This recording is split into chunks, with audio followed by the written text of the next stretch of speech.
나누겠습니다.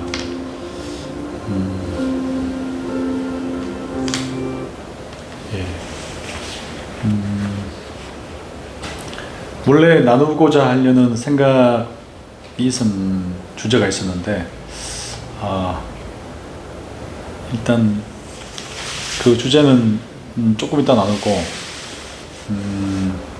오늘은 그 침례 요한에 대한 이야기를 좀 나누까 합니다. 그 요한복음 1장에 보면 그 침례 요한이 이제 등장하죠. 그 광야에 외치는 자의 소리, A voice of the someone shouting in the desert. 그 광야에 외치는 자의 소리로 그 부름을 받아서 그런 외쳤는데요. 그 세례 요한이 그 사역을 할 때 make straight path for Jesus to travel. 예수님께서 오셔서 사역하실 수 있도록 그 길을 예비하는 것이 그 침례 요한의 목적이었습니다.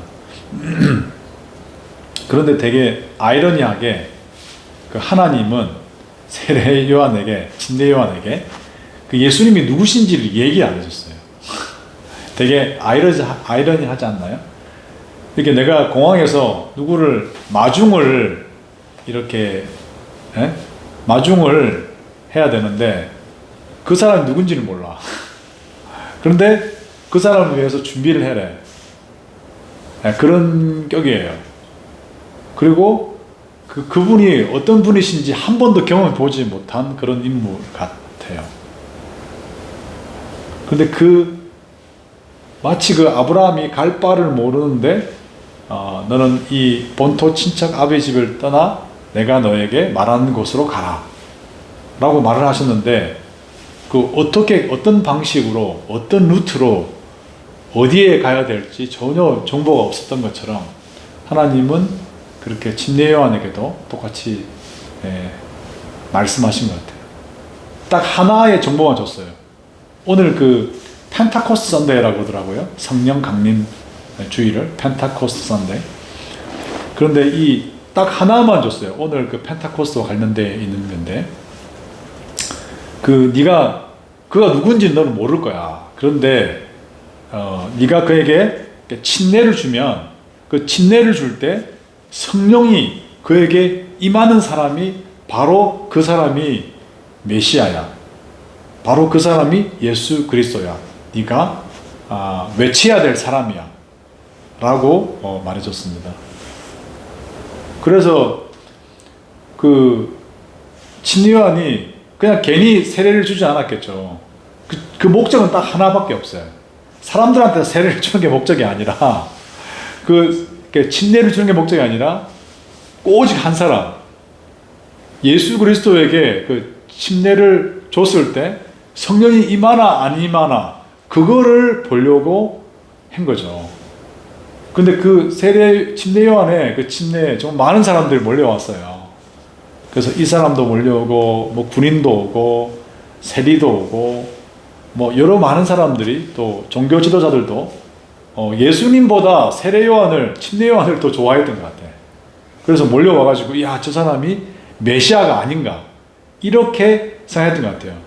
일단 행색이 굉장히 이렇게 광야에서 한 30년 살아가지고 이렇게 행색이 약간 좀 우리가 보면 기묘하다, 기인 같다, 이렇게 할 정도로, 그리고 그런 모습을 가지고 정말 광야에 살았기 때문에 오직 하나님과 함께, 또 하나님의 말씀이 그 광야에 있는 침례 요한에게 임했다라고 되어 있죠. 그러니까 얼마나 말씀이 충만한 사람이었을까요? 딱 봐도 저 사람 뭐가 있는 것 같다. 그러니까 그가 침례를 줬는데, 그 침례 목적은 오직 그가 메시아인가, 그 메시아를 알기 위해서 침례를 준 것 같습니다. 여러분 어떤가요? 하나님이 우리를 여기에 보내셨죠. 그런데 무슨 일을 해야 되는지, 또 어떻게 그 일을 해야 되는지, 이런 아무런 그 정보 없이 이렇게 우리를 보내셨죠. 그래서 굉장히 이제 처음에 당황스럽고, 지금도 여전히 당황스러운 건 마찬가지입니다. 그렇지만 항상 하나님께서 일하실 때는 그와 같은 방법으로 일하시는구나 라는 그런 생각이 듭니다. 그리고 여기서 말해주는 것이 이 400년의 침묵기를 깨고 처음으로 이 등장한 사람이 바로 이 침례 요한이거든요. 근데 침례 요한은 마치 그 모든 사역의 example, 딱 표본이 되는 것을 나타내 준다는 생각이 떠오릅니다. 그러니까 모든 사역자들은 이 침례 요한과 같이 해라 이런 생각이 들고요. 그래서 그 첫 번째이기 때문에, 첫 번째로 신약을 여는 첫 번째 인물이기 때문에 그에게 주는 많은 어떤 모습들이 우리에게 표본이 되고 따라할 만한, 따라해야 되는 그 첫 번째가 바로 그의 사역의 첫 번째는 성령이 함께하는 사역. 그게 성령께서 그가 침례를 줄 때 성령이 함께하는 것들을 이제 보여주고, 또 두 번째, 그는 광야에서 이렇게 자기의 인위적인 그런 노력으로 뭘 하려고 하지 않았던 것 같아요. The word of God came to John in the desert. 그러니까 말씀이 임해야 된다. 두 번째, 하나의 말씀이 임해야 사역이 된다. 그러니까 내가 이렇게 막 뭘 어떻게 열심히 해보는, 그 열심히는 나쁜 게 아니죠. 근데 그것만으로는 안 된다. 길을 찾을 수 없다. 그래서 말씀이 그에게 임해야 되고, 그리고 성령과도 반드시 함께 해야 된다. 근데 그 말씀도 하늘로부터 내려오는, 임하는 그런 것들이 표본이 돼야 된다. 그런 생각이 들었고요. 그래서 오늘은 그 첫 번째 사건에 대해서, 첫 번째 사람, 신약을 여는 첫 번째 사람이 바로 이 침례 요한이고, 그리고 오늘 또 두 번째 우리의 또 사역에 대한 이야기, 사역자로서 어떻게 살아야 되는지, 그리고 예수님이 등장합니다. 이제 예수님이 등장해서 정말 성령이 임해가지고 저분이 the Lamb of God, 하나님의 어린 양이다 라고 이야기를 하죠. 그 Lamb of God, 이 말을 들었을 때 모든 유대인들이 이해를 했어요. The Lamb of God, 시 누구냐? 하나님의 어린 양. 그러면 그분은 그 모세와 선지자가 말했던 그 대속하는 양이구나. 우리의 죄를 사하는, 대신 짊어지시는 하나님의 메시아이구나 라는 것을 이해를 할 수 있어요. Lamb of God 이라고 말하면은. 근데 그분이 오셔가지고 또 예수님이 우리한테 또 하나의 사인을 줍니다. 예수님의 첫 번째 그 기적이 오늘 그 가나의 혼인잔치에 나옵니다. 첫 번째 사람은 세례 요한이고, 예수님의 첫 번째 이 기적에 담긴 의미를 오늘 또 한번 나누고자 합니다. 우리가 어떻게 여기에서 하나님께 주시는 그 일을 어떻게 할 것인가, 또 무엇을 할 것인가를 고민할 때, 그 대표적인, 한번 가봤잖아요 우리가. 저는 그 근처만 가보고 그 가나의 혼인잔치, 물을 포도주로 바꾸는 사건이었습니다. 물을 포도주로 바꾸는. 그래서 오늘은 그 물이 뭔가, 포도주가 뭔가, 이거를 좀 이야기를 하려고 그랬어요.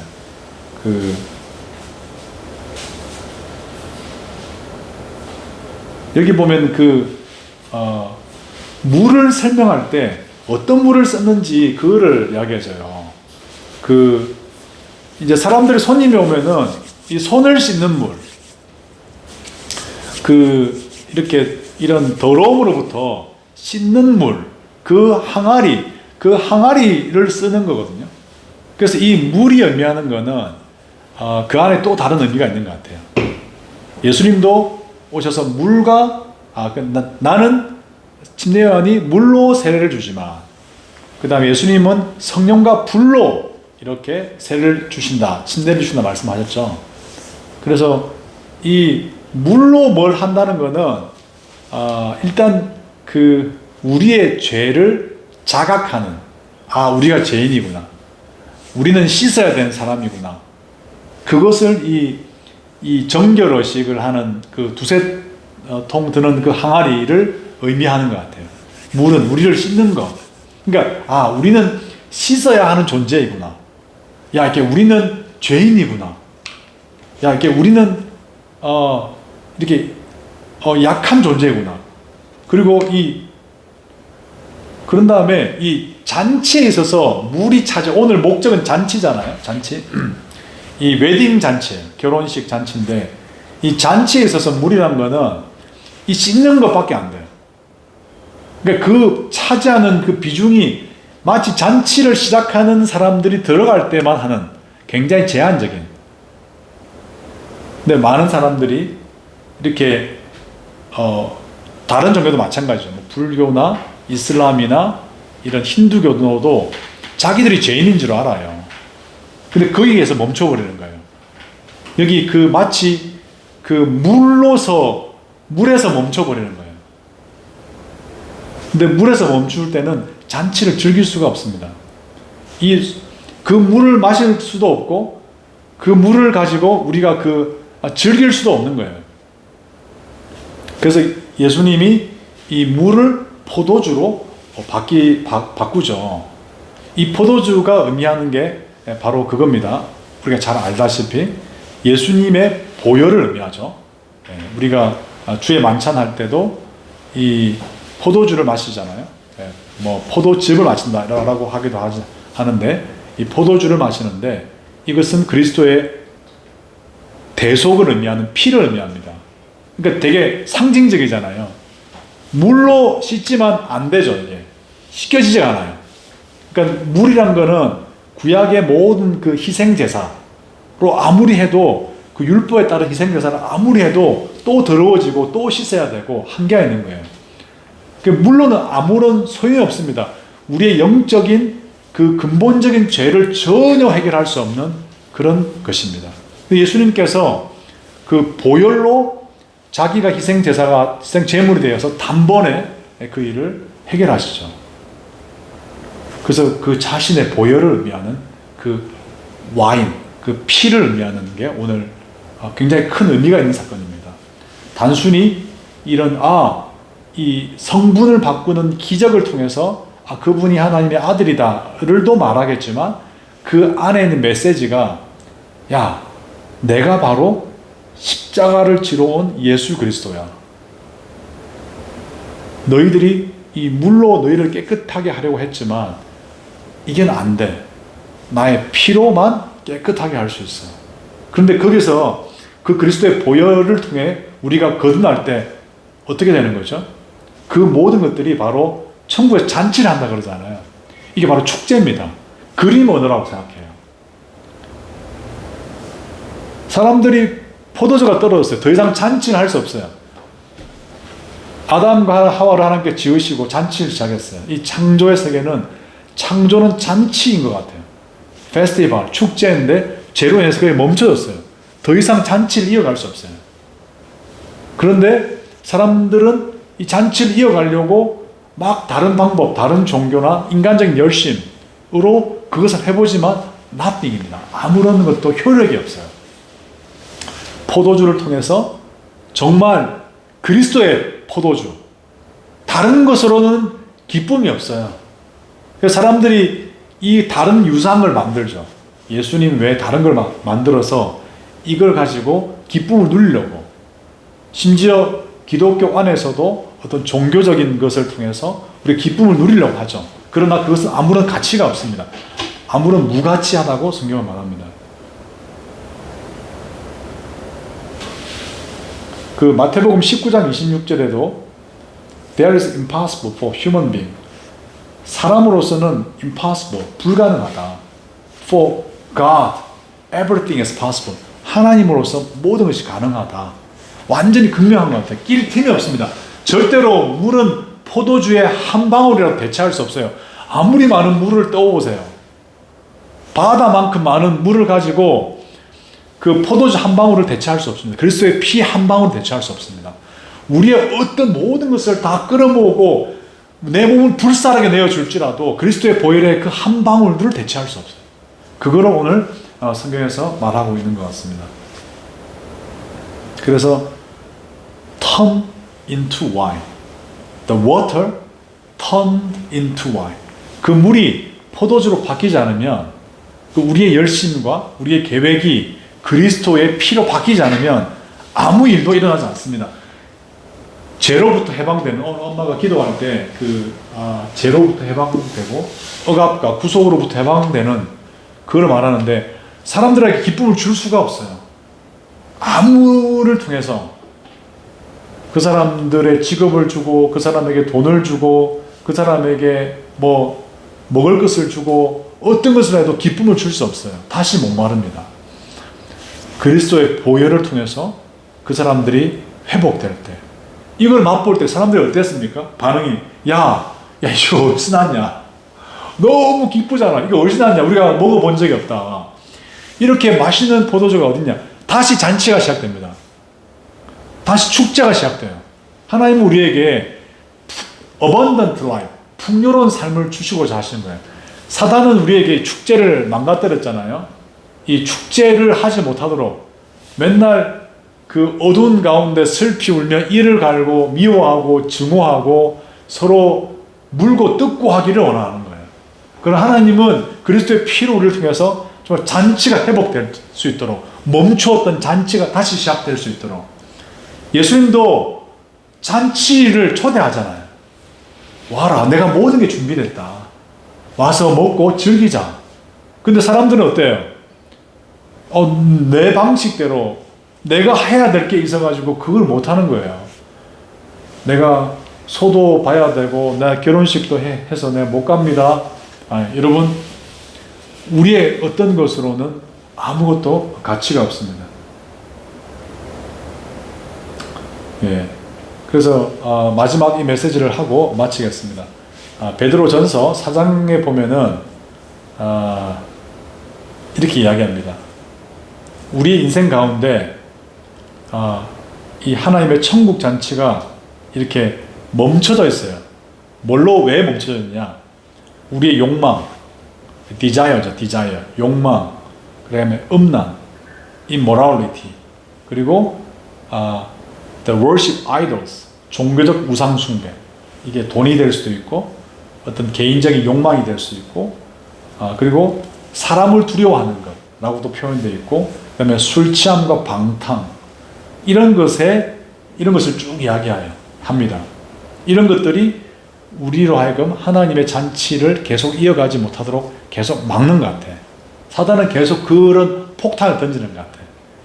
우리가 계속 이 잔치를 이어나가야 되는데, 잔치에 새로운 사람이 오고, 또 그리스도의 보혈을 맛보고, 그 포도주를 맛보고 새롭게 되는 사람, 구원받고 새롭게 되는 그 사람을 통해 잔치가 계속 이어져야 되는데, 사단은 그것을 던져가지고 우리로 하여금 낙심하게 하고 좌절하게 하고 중단하게 하고 포기하게 하는.